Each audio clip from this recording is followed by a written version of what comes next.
This election season, we're checking in with different industry groups to see what they're looking for from the candidates. And today we're tackling the hospitality vote in one key swing state, which is Nevada. My next guest says only one candidate is addressing the most pressing issue for its members, which is corporate price gouging. Joining me is Ted Pappageorge, Secretary-Treasurer of the Culinary Union, which represents 60,000 hospitality workers in Nevada. Oh, man, this is political before we've even... So corporate price... Eamon said the number one issue is inflation. It sounds like your members are agreeing, but putting the emphasis on the companies that they think are responsible instead of the policies that they think would be responsible. Well, thanks. First of all, thanks for having me on. The polls are clear. You heard it just from the previous guest.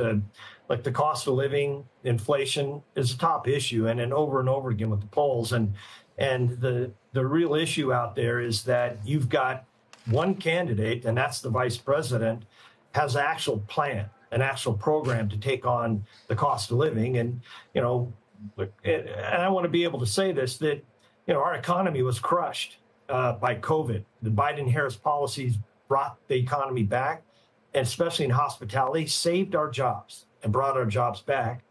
So the economy's in great shape. But it's humming. And ironically, that same policy, many of those stimulus plans were also what caused inflation. And so, yes, the members were a beneficiary, but they're also seeing the consequence of that, which was a higher price level across the board.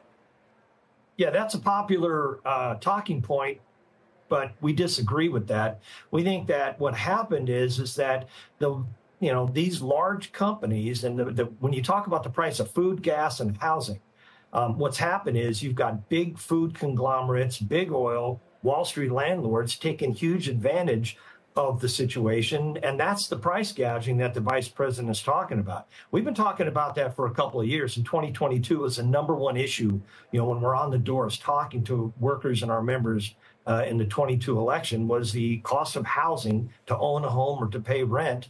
And just the cost of the grocery store. But my point is this, is that only the vice president is saying, yeah, we get that. We understand that these prices are too high. We're going to go after these massive corporations for price gouging. But those are all Trump's buddies. He's got no credibility, and you'll never hear him say he's going to do that. For what it's worth, on the oil piece of this in particular, which everyone is sensitive to gasoline, prices are highly regressive. They're coming down substantially. And there are people on Wall Street who say if Trump wins, we could have oil at 50 or 60 a barrel. In other words, they don't want to invest in the energy companies if he wins, his so-called buddies, because they think the oil price will go too low because of supply increases. So we're not here. That you could argue would be his way of, quote unquote, tackling the price issues on the gasoline side. I'm not sure what Harris's plan would be.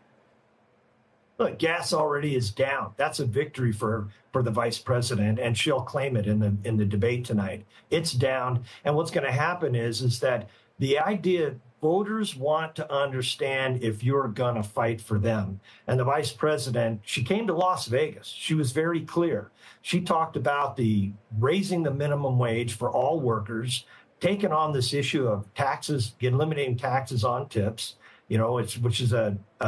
that issue is combined with getting rid of the sub-minimum wage. But clearly and strongly, she's going after these massive corporations that have jacked up prices and are making record profits. And the administration's doing that right now.